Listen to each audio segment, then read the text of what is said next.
This is a question.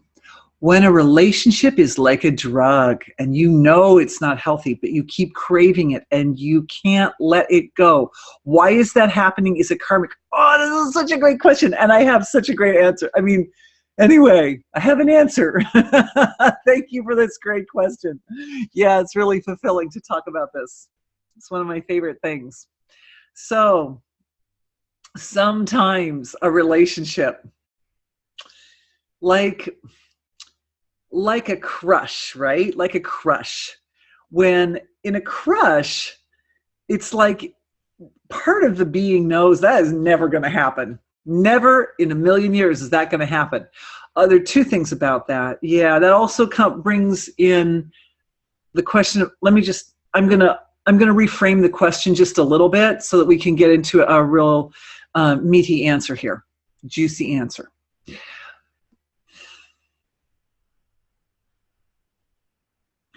When I was thinking about this webinar, I looked at it from several different angles inside myself. And one of the angles I took was, what is the most painful relationship? What is the most horrific, difficult relationship that a person can have as an individual? And I came up with two answers, both of which seemed really awful to me. One of them was when you're in a relationship that you cannot get out of, like a family member, for instance. You can't really divorce family members. And the other person is bent on self-destruction. The other person has, like, for example, if you're in a relationship with someone, they're in your world, they're in your life, but they have like a very in-depth relationship with drugs and alcohol, for example. And they are self-destroying big time, and you aren't, but you have to deal with it. You have to deal with it. So that's one really difficult. The other one that applies more to this question is unrequited love. And I decided that of the two, unrequited love is the most painful, because unrequited love also ties into that other relationship. Ultimately, if we go to the source of relationship, say we take relationship as a force of nature. Relationship is a structure of consciousness in itself, and we follow it back to its source. What we find is the desire for fulfillment, the desire to express love, the desire to appreciate somebody else, to appreciate, to know, and to adore. That's the kind of the essence of relationship. So the most painful relationship is one where that's completely blocked off. And I feel as if it kind of ties into this question, because the point of the question is, it's not healthy to keep craving, and you can't let it go. So that experience of not healthy and craving and you can't let it go, that happens when the fulfillment factor isn't there. When the element of the resolution or the completion of the relationship, when the relationship, you could say the full potential of the relationship ranges from unmanifest being all the way to the relative level of creation. And when the ability for the relationship to find expression from the deepest, all the way up to the most surface, and be full at a totality at every point. If the relationship isn't able to do that, then you get this situation where you feel unfulfilled, and that's the craving part.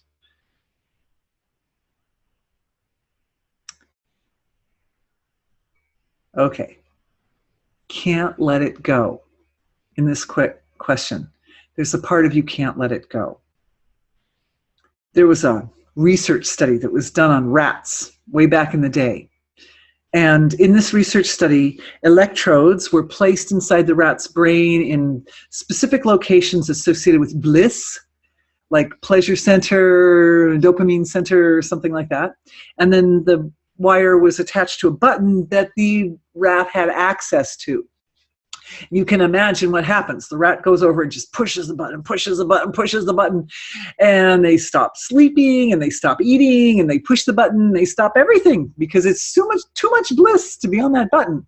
So what can happen in a relationship like this, certain types of relationships elicit certain specific physiological responses in the body. And whatever that response is, it is associated with your highest evolution. So this is how a crush works, where teenagers are at this point where they're opening up, they're blossoming open all of this hormonal function and so forth, and the attention goes on a certain specific individual, and every time the attention goes there, there's a kickback, there's a physiological kickback that certain specific neurochemicals are produced, hormones are produced. It's like you get kind of a surge of a specific kind of hormonal production there that is blissful. And it's very evolutionary. So the antidote for a crush is whenever the attention goes to the person, because you know how it is in a crush after a while, so much attention on that person, you're sick of it. It's like, oh, I'm thinking about that person again. That's never going to happen. Why am I thinking about them again? Why every time I see them, my stomach goes,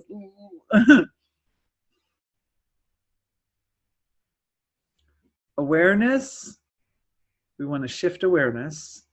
When the attention goes to the person, we want to shift awareness back to the physiology and ask yourself, what do I feel when I think about that person? What is this craving? The word craving comes up. Keep craving. Can't let it go. What is this? What is the craving doing? What is it doing for me? What is it doing with me? What is it activating or creating in my physiology that is so attractive? It's like that button that the rat pushes. I'm looking. We've all had that experience.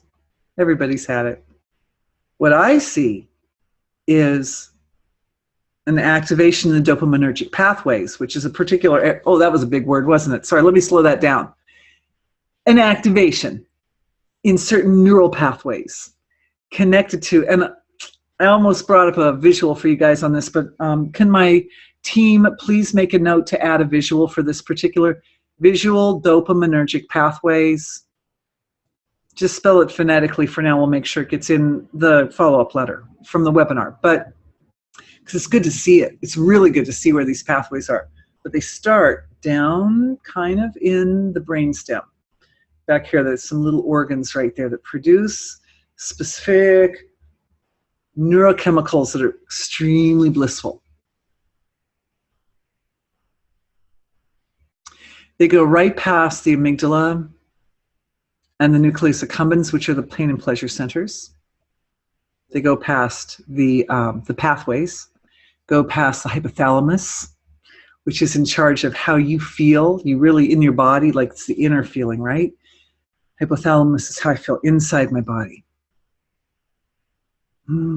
Pituitary. And up into this, it kind of slides right through the prefrontal cortex area. And it slides past an area called the orbitofrontal cortex, which is responsible for feelings of reward for good. So reward system. It's kind of like your reward system registers right up here in this orbitofrontal cortex. And this dopamine pathway goes right there next to that. So this dopaminergic pathway gets blocked. There's a little bit, it's like a little bit of an imbalance connected to the amygdala. So what happens is there's a little bit of discord gets tied into I'm seeing we're clearing habits. Habits in the dopaminergic pathway, and right where it goes right past the amygdala. Clearing habits, clearing ancestral habits. Oh, 8 generations, 8 generations ancestral habits of having a connection between bliss and pain.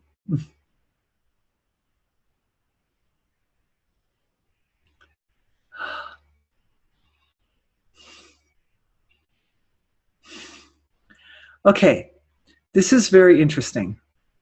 First thing that's happening is a big release of discordant feelings. The second thing for you and for the ancestors, the second thing that's happening is a lot of the discordant feelings that are releasing in the heart area, actually.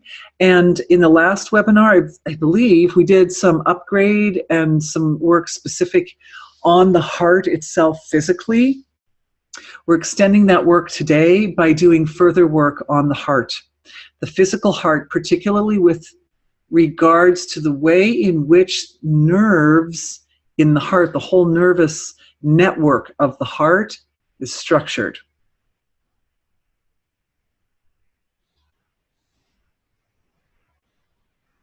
There's something about that relationship between pain and pleasure which activates a response in the heart.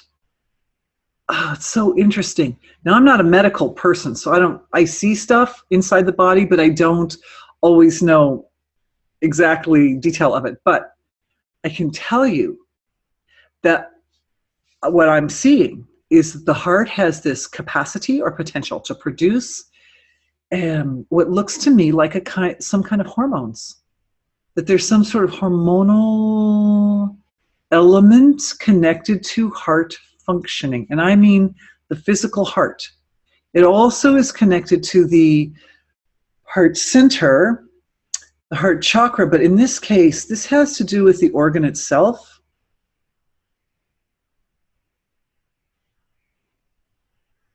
And it's related to feelings of empathy, compassion, even pity, but more empathy and compassion,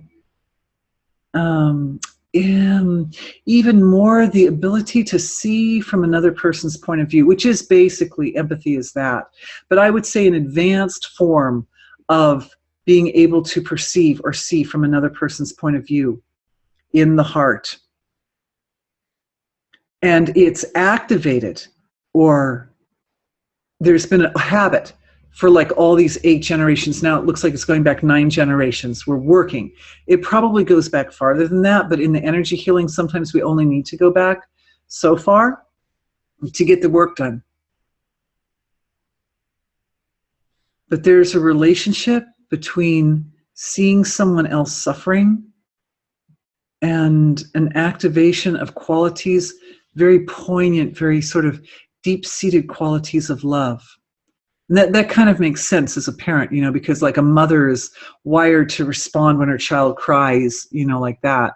So that's some wiring in the heart. And it's not that we want to stop that, you know, we want to be able to feel compassionate and empathetic when people suffer, but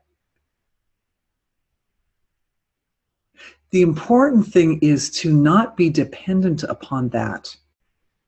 The important thing is to be able to move forward in relationships without the pain. That bliss also can have a little bit of, you can activate both the pain and pleasure centers together to get really high levels of bliss.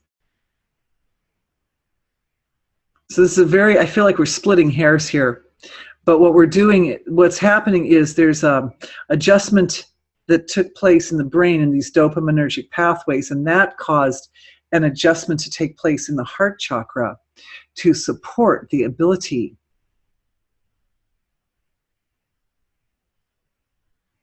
to see through the eyes of another and to have the compassion and empathy to function at very, very high frequencies of feeling without having this experience directly connected to or necessitated by pain.